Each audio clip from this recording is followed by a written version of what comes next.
그렇습니다. 우리가 진정으로 사랑해야 될 분은 오직 우리 주 예수 그리스도 한 분뿐인 줄 믿습니다. 이번 주간은 나라와 민족을 위한 회개 기도 대성회입니다. 그래서 먼저 우리가 정말 우리 나라를 위해서 한번 기도했으면 좋겠습니다. 우리나라가 지금 정치적으로나 경제적으로나 또는 사회적으로나 모든 것이 불안정하고 정말 위기에 처해 있는 그런 것들을 우리가 느끼지 않습니까? 그렇기 때문에 이럴 때일수록 우리가 모든 것들을 주관하시고 주장하시는 하나님께 우리가 간절히 기도해서 하나님께서 이 나라를 지켜주시고 보호해달라고, 그리고 대통령과 위정자들과 저 여의도 국회의사당의 국회의원들을 위해서 그들이 정말 하나님의 공의와 정의에 따라서 이 나라를 다스려 나갈 수 있게 해달라고 우리 간절한 마음으로 주 삼창하고 통성으로 기도하시겠습니다. 주여! 주여! 주여! 하나님 아버지, 이 나라 자유 대한민국을 긍휼히 여겨 주시옵소서. 아버지, 이 나라가 하나님의 은혜 가운데서 세워졌고 하나님의 은혜 안에서 이처럼 아버지가 경제 부흥이 되지만 하나님 아버지, 이 나라가 하나님의 뜻에 떠나서 아버지 사회사회과 감리 때문에 아버지가 멈들어가고 있습니다. 아버지가 국민이 사분 모형되어 있고 아버지 인생은 아버지 점점 힘들어지고 있습니다. 아버지가 먼저 대통령과 위정자들이 정말 하나님의 정의와 하나님의 공의 안에서 이 나라를 통치해 나갈 수 있도록 하나님 모든 대통령과 위정자들에게 하나님이라는 지혜를 더하여 주시옵소서. 하나님 아버지, 이 나라의 지도자들이 있습니다. 이 나라의 지도자들이 정말 아버지 국가를 위해서 국민을 위해서 봉사하고 헌신할 수 있도록 아버지 내민 내족의 사랑을 그 마음을 가질 수 있도록 하나님의 역사하여 주시고 아버지 특별히 아버지 이 나라에는 1200만 아버지 우리 크리스찬들이 있습니다. 아버지 우리 크리스찬들이 이제 아버지 그래서 우리에게 명하신 세상의 소금으로서 세상의 빛으로서의 사명을 감당할 수 있는 그런 은혜를 더하여 주셔서 아버지 정말 우리가 세상을 바꿀 수 있는 아버지 그런 강렬한 믿음을 가진 그런 우리가 될 수 있도록 하나님이여 역사하여 주시옵소서. 하나님 아버지 지체된 경제가 회복되게 하여 주시고 하나님 아버지 그런 민심이 아버지 하나가 될 수 있도록 하나님이여 역사하여 주시고 아버지 이 땅에 정말 죄악이 사라지게 하여 주시고 하나님의 온전한 통치가 일어날 수 있는 그런 나라가 될 수 있도록 하나님이여 역사하여 주시옵소서. 감사하고 예수의 이름으로 기도드렸사옵나이다. 아멘. 할렐루야. 저는 오늘 말씀을 근거로 해서 갈릴리에서 만나자라는 제목으로 은혜를 나누겠습니다. 여러분들이 잘 알고 계신 것처럼 모든 성경은 예수 그리스도에 대한 책입니다. 구약 성경은 오실 예수님에 대해서, 그리고 신약 성경은 오신 예수님에 대해서, 그리고 요한계시록은 다시 오실 예수님에 대해서 기록하고 있습니다. 그런데 우리가 성경을 자세히 살펴보면 성경은 그것에 그치지 않습니다. 성경은 예수님에 관한 이야기일 뿐만 아니라 예수를 만난 사람들의 믿음의 행전이라고 할 수 있습니다.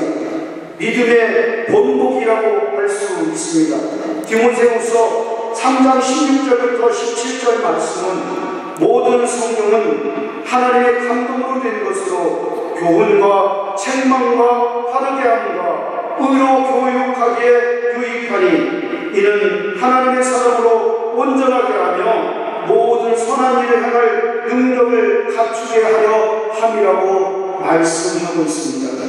우리가 성경을 자세히 묵상하고 읽다 보면은 우리의 믿음의 선진들이 걸어온 그 믿음의 길을, 발자취를 우리가 발견할 수 있습니다. 저는 개인적으로 참 아브라함을 참 좋아합니다. 그 아브라함이 갈대아 우르에서 있을 때 하나님께서 그에게 명령하셨습니다. 너는 고향과 친척과 아버지의 집을 떠나 내가 내게 지시할 땅으로 가라. 내가 너로 큰 민족을 이루고 내게 복을 줘 내 이름을 창대하게 하리니 너는 복이 될지라고 말씀하고 있습니다. 아브라함은 그 하나님의 말씀에 순종해서 말씀을 따라서 자기 아내와 조카 롯과 더불어서 하란을 거쳐서 가나안 땅에 들어오게 됩니다. 그가 가나안 땅에 들어왔을 때 그의 나이 75세였다고 성경은 말씀하고 있습니다. 적지 않은 나이였지만은 아브라함은 하나님의 말씀에 순종해서 말씀을 따라서 가나안 땅으로 들어왔습니다. 그리고 그 아브라함의 행적을 12장에서 살펴보면은 아브라함이 한 곳에 정착하지 못합니다. 계속해서 장막을 이동해 나가는 것을 볼 수 있습니다. 왜 그러냐면은 그 땅에는 이미 가나안 7족속이 살고 있었기 때문에 그 터세에 밀려서 아브라함은 계속해서 장막을 옮길 수밖에 없었습니다. 그리고 그가 베델에 왔을 때 그곳에서 단을 쌓고 하나님의 이름을 부르며 예배했다고 성경은 말씀하고 있습니다.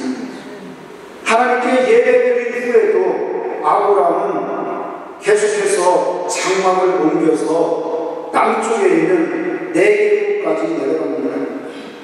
그리고 그 아브라함이 네게부에 당도했을 때 그 땅에 기근이 들었다고 성경은 말씀하고 있습니다. 아브라함은 양도 있었고 낙타도 있었고 많은 친구들이 있었고 그리고 하인들도 있었기 때문에 그것들이 기근에 살기 위해서는 어쩔 수 없이 양식이 있는 내국으로 넘어가지 않을 수 없었습니다. 그런데 이 아브라함에게 고민거리가 생겼습니다. 왜냐하면 자기 아내가 너무 미인인 거예요. 그래서 아브라함이 걱정을 하다가 생각해낸 깨가 그래 맞아, 내 아내를 아내라고 하지 말고 내가 그의 남편이라고 하지 말고 누이라고 하잖아, 여동생이라고 하잖아. 그러면은 사람들이 혹시 나를 죽이고 아내를 뺏어가려고 하다가도 나를 살려주지 않겠느냐, 그렇게 작정을 하고 이 부부가 공갈을 하는 겁니다. 그래서 애굽에 내려가서 오빠 동생 하고 서로 속이기 시작합니다. 그런데 이 애굽 사람들이 이 사라의 미모에 반했습니다. 그래서 그곳에 있는 권력자가 이 여자를 데려다가 바로왕에게 바치고 그리고 나는 좀 더 좋은 땅을 찾아야 되는지 아니면은 좀 더 높은 지위를 얻어야 되겠다 해서 이 아브라함에게 하인도 주고 짐승도 주고 해서 사라를 데리고 갑니다. 왕궁을 데리고 갑니다. 우리가 알고 있는 것처럼 참 기가 막힌 일이 생긴 겁니다. 눈 번이 뜨고 아내를 뺏겨버리고 그것도 아내라고 하지 못하고 여동생이라고 속였다가 이제는 어떻게 손 쓸 수 있는 방법이 없습니다. 우리가 사방이 꽉 막힐 때 우리는 어떻게 해야 되죠? 하나님께 기도해야 되죠. 다른 일이 없습니다. 그를 가나안 땅까지 부르신 하나님 앞에 기도하지 않을 수 없었습니다. 하나님께 간절하게 기도했더니 하나님께서 바로의 집에, 바로의 왕궁에 온역을 내렸습니다. 질병을 내려서 치고, 그리고 그 바로에게 하나님께서 직접 찾아가셔서 네가 왜 남의 아내를 데려다가 네 아내를 삼으려고 하느냐 하면서 호통을 치고, 결국 바로는 아브라함을 불러서 네가 왜 나한테 거짓말했느냐, 이 여자가 네 여동생이라고 하지 않았느냐고 따지면서 그 아브라함에게 짐승도 주고 하인도 주고 해서 국경 밖으로 쫓아냅니다. 그리고 그 국경 밖으로 쫓겨난 아브라함이 향한 곳이 어디였냐면 베델이었습니다. 전에 아브라함이 단을 쌓고 하나님 앞에 하나님의 이름을 부르면서 예배드렸던 그곳을 찾아간 것입니다. 아브라함에게 무슨 일이 있었습니까? 아내를 파라온 놈이라고 하는 아주 오명을 뒤집어 쓰고 있었습니다. 그 마음이 어땠겠습니까, 여러분? 여러분 상상을 해보세요. 권력자에게 자기 아내를 뺏기고 그리고 달라고 하지 못한 그런 남편의 심정이 어땠을까요? 기가 막혔겠죠. 먹어도 먹은 것 같지 않고 잠자도 잠잔 것 같지 않고 얼마나 그 아내를 그리면서 그렇게 있었겠습니까?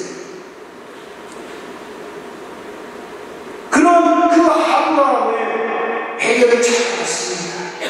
그 베델이라고 하는 곳은 바로 아브라함의 신앙의 고향입니다.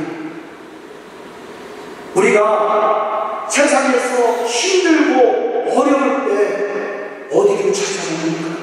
하나님 앞으로 가지 않습니까? 하나님 앞에 나가서 이렇게 여러분들과 같이 금식하면서 부르짖어 기도하면서 하나님 앞에 예배드리지 않습니까? 그곳이 바로 베델이었습니다. 그 다음에 이 아브라함의 손자 중에 야곱이 있습니다. 창세기 28장에 보면은 야곱이 형의 그 살해 음모를 피해서 외삼촌 집으로 가려고 이제 바단 아람으로 가려고 집을 나옵니다.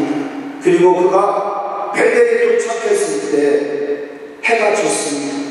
그래서 찾아보니 어디 유숙할 곳이 없어서 할 수 없이 길 옆에 있는 돌 하나 옮겨다가 놓고 그 돌을 베개 삼아서 잠을 청합니다. 야곱이 잠깨요 일어나는 돌단을 쌓은 것 복권 받아서.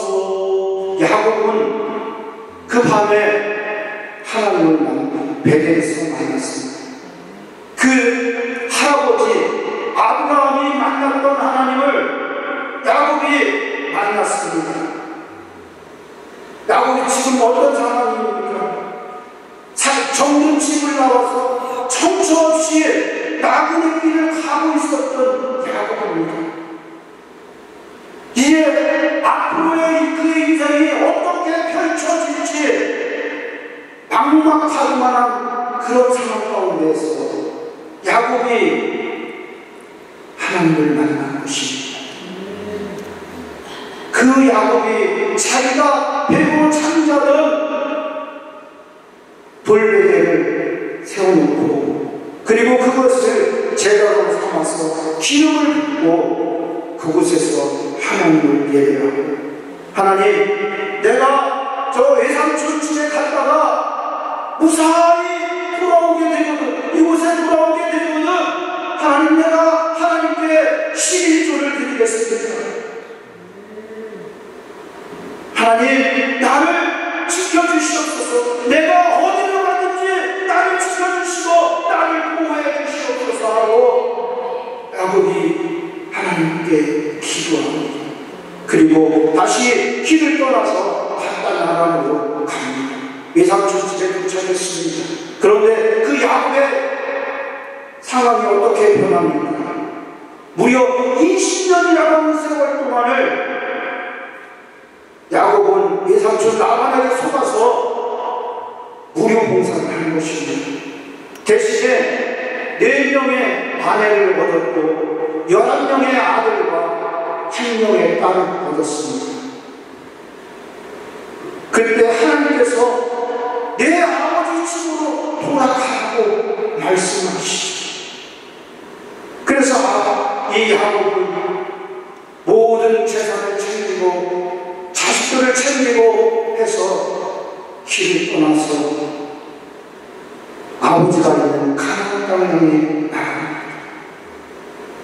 그리고 그가 도착하는 곳이 어디냐면 세겜이었습니다. 그런데 세겜을 와보니까 그 땅이 꽤 쓸만한 땅입니다.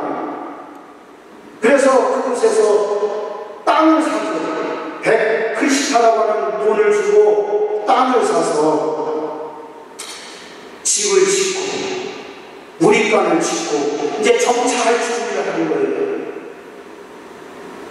그런데 그곳에서 이 야곱에게 아주 치명적인 사건이 발생합니다. 바로 자기의 애동딸인 디나가 그 세겜 성주의 아들에 의해서 강간을 당하고 그리고 붙잡혀서 있는 것입니다. 그런데 이 야곱은 말 한마디 할 수 없습니다. 왜? 그 사람들이 너무나 세력이 크고 두려운 거예요. 그래서 자기 아들들이 일하러 갔다 돌아오기만 해 기다리다가 자기 아들들한테 이야기했더니 어떻게 합니까? 그 디나의 친오빠들이 악한 꾀를 동원해서 그 세겜성의 성주와 그 성에 있는 모든 남자를 다 죽이죠. 야곱이 생각하면은 이거 큰일 났습니다. 어떡하지? 만약에 이제 저 가난한 사람들이 우리가 이렇게 그 사람들을 죽인 것을 알면은 쳐들어와서 우리를 죽이려고 할 텐데 우리를 꼼짝없이 죽여라. 어떻게 하지? 그럴 때 하나님께서 다시 야곱에게 나타나십니다. 그리고 베델로 올라가라 말씀하시죠. 그 옛날 20년 전에 야곱이 고향을 떠나서 외삼촌 집으로 갈 때 길가에서 잠자고 있을 때 돌멩이에 메고 잠자고 있을 때 그에게 나타났던 하나님께서 나를 지켜주시고 보호해 주시면 내가 집으로 돌아갈 때 반드시 곳에 와서 하나님께 예배드리겠나이다, 하나님께 11조 드리겠나이다 하고 내 언약했던 소원했던 그곳으로 돌아간다. 그렇습니다. 야곱도 그 할아버지 아브라함이 그랬던 것처럼 인생의 위기가 찾아오고 신앙의 위기가 찾아왔을 때 자기가 하나님을 처음 만났던 그곳으로 돌아가는 것입니다. 여러분들의 신앙의 피난처는 어디입니까? 신앙의 본거지는 어디입니까? 여러분들이 하나님을 가장 처음 만났던 곳, 가장 뜨겁게 만났던 곳, 그곳이 어디입니까?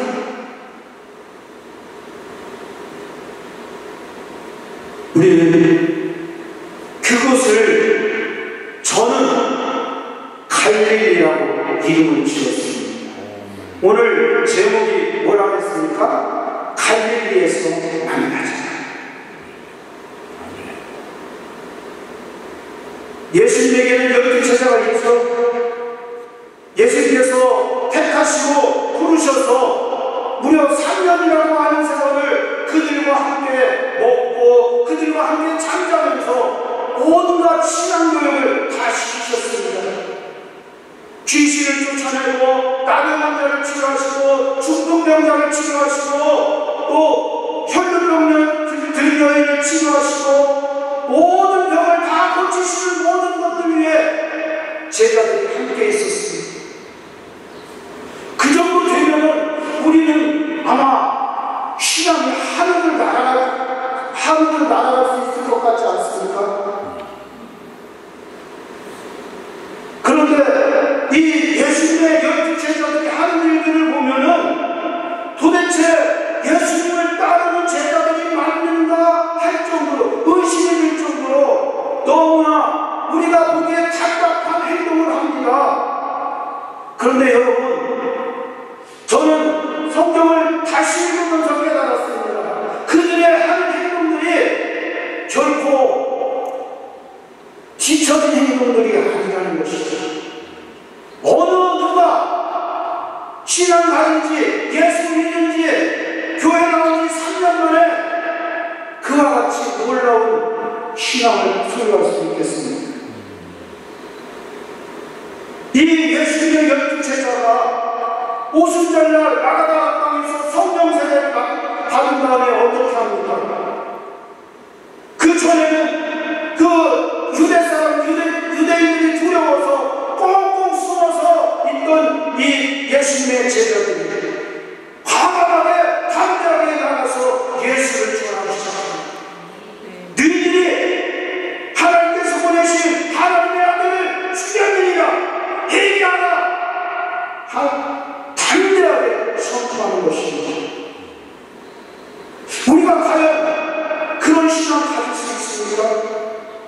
우리가 성령 충만받고 나가서 성령 충만받았다고 나가서 그렇게 예수를 증거할 수 있겠습니까?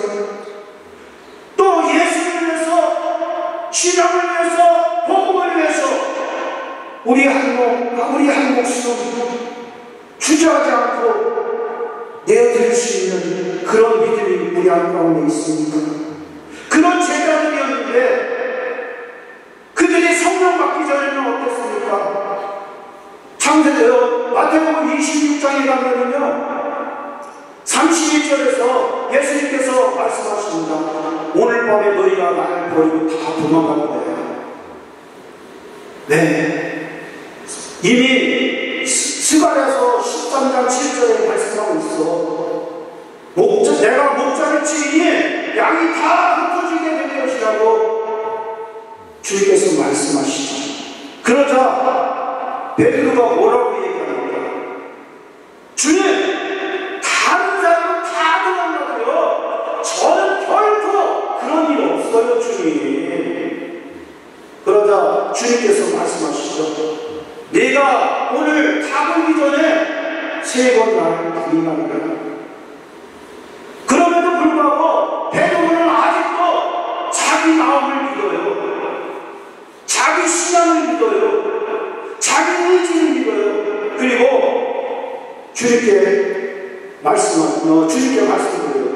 주님, 내가 주님과 함께 죽게 될지라도 나는 주님을 결코 버리지 않겠습니다. 아멘. 이것이 베드로의 진실입니다. 아멘. 여러분들의 마음이에요. 그렇잖아요. 여러분 중에서 나는 그냥 세상만 예수님만 반만 믿겠다고 하는 분 계십니까요? 안 계시잖아요. 적어도 나는 끝까지 내 우리 한 목숨 죽어도 주님을 믿겠다고 결심하고 계시는 분들 아니겠습니까? 네. 베드로 역시 마찬가지였습니다. 예수님의 제자들 역시 마찬가지였다고요. 네. 그들도 지금 그 예수님 앞에서 다 하나같이 한결같이 우리가 죽을지언정 주님을 버리지 않겠습니다. 주님을 떠나지 않겠다고 맹세를 하는 거예요. 그런데 이 사람들의 믿음이 얼마나 연약한지 주님께서 겟세마네 동산에 가서 기도하시고, 그러면서 베드로와 야고보와 요한을 데리고 따로 데리고 가셔서 말씀하셔요. 얘들아, 내가 저 안에 가서 기도할 동안에 너희들이 여기서 깨어서 기도하라. 그렇게 하고 나서 예수님께서 기도하러 들어가시죠. 그런데 이 베드로와 야고보와 요한은 그 자리에서 자유롭게 맙니다. 주님께서 한 시간을 기도하고 와서 보니까 이 사람들이 헐걸 차리잖아요. 그래서 주님께서 그들을 깨우시면서 너희가 시험에 들지 않게 깨어 기도하라.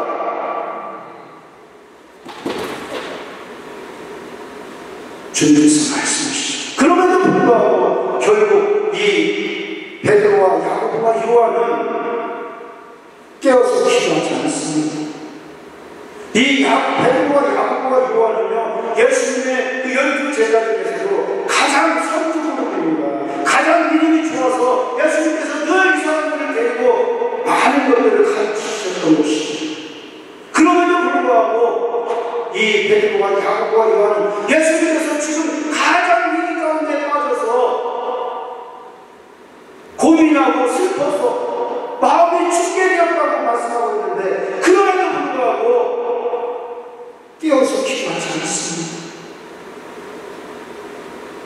그들이 기도하지 않는 것으로 말미암아, 기도해야 될 때 기도하지 않는 것으로 말미암아 결국 예수님께서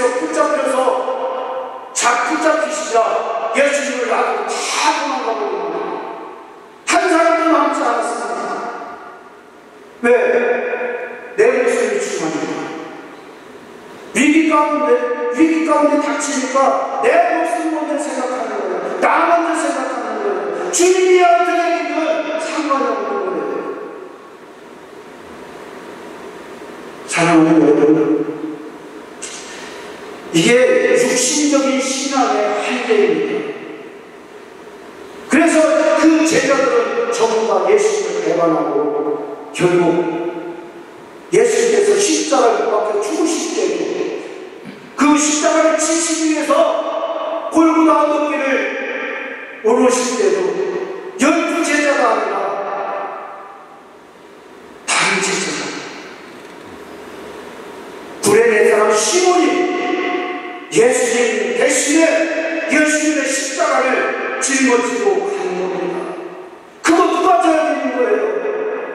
예수님의 12 제자가 짊어져야 되는 십자가예요. 예수님을 믿는다면 우리가 짊어져야 되는 십자가예요. 그런데 그 십자가 짊어지는 것이 두렵고 십자가 짊어지는 것이 무서워서 다 도망가는 거예요. 그런 제자들을 구원하신 예수님께서 얘들아, 우리 갈릴리에서 만나자 말씀하시죠. 저 같으면요, 이 배신자들, 내가 너 같은 놈들을 믿고 어떻게 내 교회를 바꾸겠냐 하고 다시 쳐다보지 않을 것 같아요. 그런데 주님께서는 연약해서 예수님을 떠난 그 제자들을 다시 갈릴리로 부르시는 거예요. 그 갈릴리가 어느 곳이, 뭐하는 곳입니까? 그들의 고향이었고요, 그들이 예수님을 처음 만난 것이었어요. 아브라함이 하나님을 처음 만났던 베델, 야곱이 하나님을 처음 뜨겁게 만났던, 인격적으로 만났던 베델과 같은 곳이 바로 제자들에게는 갈릴리였던 것이죠. 그들의 넘어지고 무너진 그들을 다시 세우려고 주님께서 갈릴리를 다시 주신 거예요. 그리고 주님께서 어떻게 하십니까? 그들이 고기를 잡고 있을 때, 한 마리도 못 잡고 있을 때 배 우측에다 그물을 내려서 고기를 잡으라고 말씀하시고, 그리고 그들이 고기를 잡고자 주님께서 바닷가에서 떡과 그리고 숯불을 켜놓고 계십니다. 그리고 그 그들이 잡아온 그 153마리 중에서 몇 마리를 빼서 숯불에 구워서 제자들에게 나눠주신 것입니다. 떡은 주님께서 십자가에서 깨뜨리신 몸입니다. 주님께서 준비해 주시는 것입니다. 그렇지만 고기는 누가 잡은 것입니까? 제자들이 잡은 것입니다. 주님께서는 제자들을 사람을 낳는 어부로 보내주셨어요. 그것은 무엇을 얘기하는 것이냐면 그들의 사명을 회복시켜 주시는 것이죠. 그들이 다시 주님의 제자로서 살아갈 수 있게 주님께서 회복시켜 주시는 거예요. 아멘. 그리고 주님을 모른다고 3번이나 부인했던 베드로에게 내 어린 양을 먹여라, 내 양을 쳐라, 내 양을 먹이라고 주님께서 그에게 다시 사명을 주시죠. 그러고 난 다음에 이들에게 성령 세례가 임하게 하시고 그리고 그것을 통해서 이들의 신앙이 회복되게 되는 것을 볼 수 있습니다. 그래서 이 갈릴리가 중요한 것입니다. 우리가 갈릴리에서 주님을 만나야 됩니다. 갈릴리에서 주님을 만나야 됩니다. 그 갈릴리가 바로 이 오살리 기도원에 오신 여러분, 무슨 제목을 가지고 나왔다고 할지라도 하나님께 부르짖어 기도하십시오. 하나님께서 이미 응답을 준비하고 계십니다. 저는 주일날 오후에 올라와서 지금까지 있습니다. 그러면 이제 우리가 오늘이 성의 마지막 날입니다. 성의 마지막 날은 성의 끝날, 곧 큰 날이라고 했습니다. 하나님께서 엄청난 선물을 준비해 주신 날입니다. 그 선물이 여러분에게 기도 제목의 응답으로, 그 은혜로, 축복으로 들어갈 줄 믿습니다. 그래서 그 은혜를 오늘은 사용하시기 바랍니다. 하나님께서 놀라신 축복으로 여러분들에게 부어주실 것입니다. 그것을 기대하며 사모하는 오늘 하루가 될 수 있기를 사랑하는 우리 주 예수 그리스도의 이름으로 축원드리겠습니다. 기도하겠습니다. 하나님 아버지 감사합니다. 하나님께서 사랑해 주셔서 우리를 새벽 예배에 나오게 해 주시고 거룩하신 하나님을 예배하며 하나님의 말씀을 듣고 신앙의 실패자로서 살아갈 수밖에 없었던 베드로와 제자들에게 갈릴리에서 만나주심으로 말미암아 그들의 신앙을 회복시키시고 그들을 하나님의 사명자로서 사도로서 다시 살아갈 수 있게 허락하여 주셨습니다. 하나님 아버지, 이제 그 제자들의 뒤를 우리가 따르겠나이다. 주님, 우리가 갈릴리에 가서 주님을 만나기를 원합니다. 주여 역사하여 주시옵소서. 이 시간 주의 이름 세례가 부르고 우리 간절한 마음으로